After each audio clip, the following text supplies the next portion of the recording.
Hi everyone, I'm Jack the Rambling Raconteur, and I hope that you're doing well. I'd like to share a few thoughts on Vista Chinesa by Tatiana Salem Levy.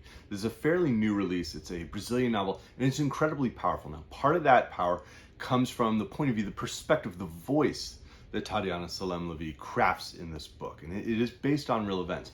But part of the impact absolutely is through the subject matter, the content of the book.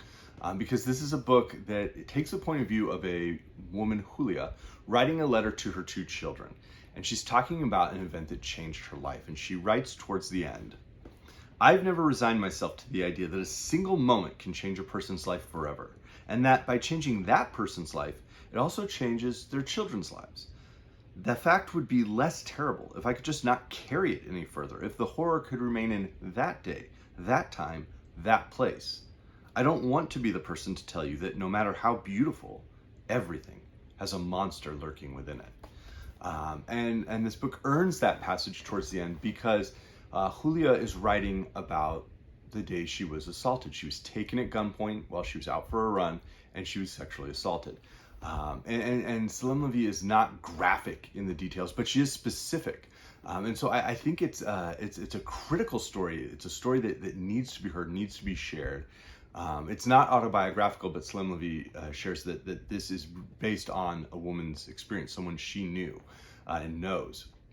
And so it takes this interesting tone from this woman Julia's voice and the way she's sharing, the way that she is re-examining this day that continues to haunt her, the trauma that she has lived with for some years now, not just after being taken at gunpoint and assaulted, but also getting married, having children, and still feeling like this is something that stays with her despite all these other changes in her life.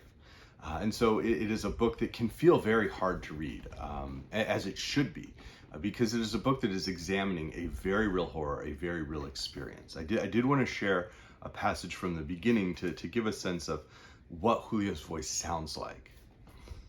"Antonio and Martine, my loves, while you watch a cartoon, I wonder how to begin this letter. I write, erase, rewrite, get distracted looking at you. So many good things come to mind that I hesitate to go dredging up the past. If your father knew I'd decided to tell you what happened to me, he'd say, forget it. At first, I believed it was possible. More than him, more than anyone, I saw forgetting as the only way to move on. I spent hours devising strategies to expunge the reality of what happened, as if I could go back to being the same Julia as before. But there are things that, even after they've happened, keep on happening. They don't let you forget because they repeat themselves daily.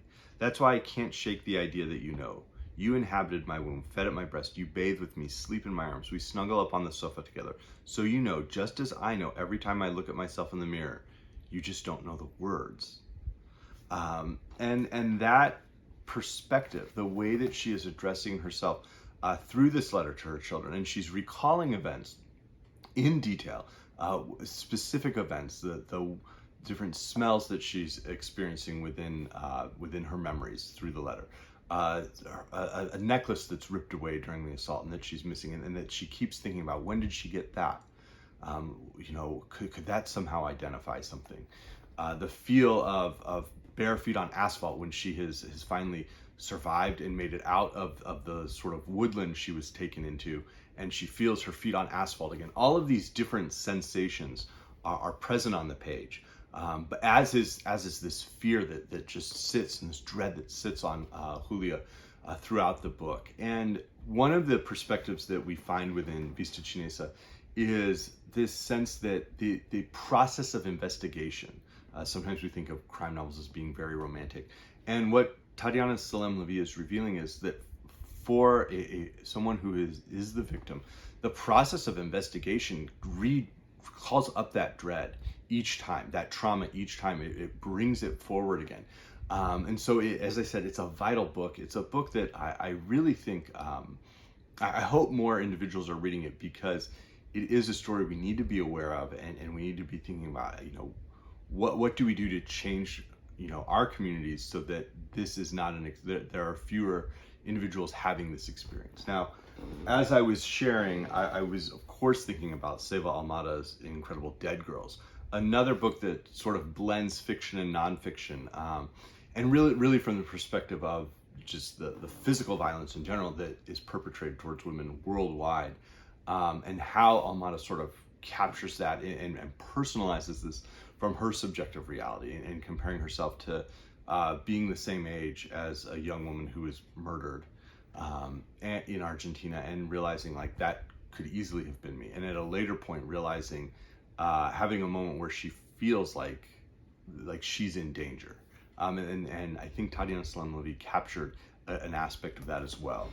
I would also add, from a different perspective, Bessie Head's A Question of Power, which talks about this sense of a woman being just declared mentally ill or mentally unfit, and trying to examine what is her life, what is her perspective, in great detail and powerful detail. A very different, a book that deals with trauma in a very different way, would be The Bluest Eye by Toni Morrison, and I think this is, a masterpiece. And then finally, I would also encourage readers, especially readers who have read Roberto Bolaño's 2666 and think this is a masterpiece of the 21st century. I think Vista Chinesa works very well as a perspective that needs to be in readers' minds when they're in book 4 of this, and they're sort of thinking like, oh, it's more of the same, just cruelty. And as Salem Levy, as Julia shares in this book, there is this evil hiding and lurking that we need to recognize. So, as I said, this is not a treat to read, but it is absolutely an impactful book, and one that I will not be forgetting soon. So I hope everyone is doing well. Thank you.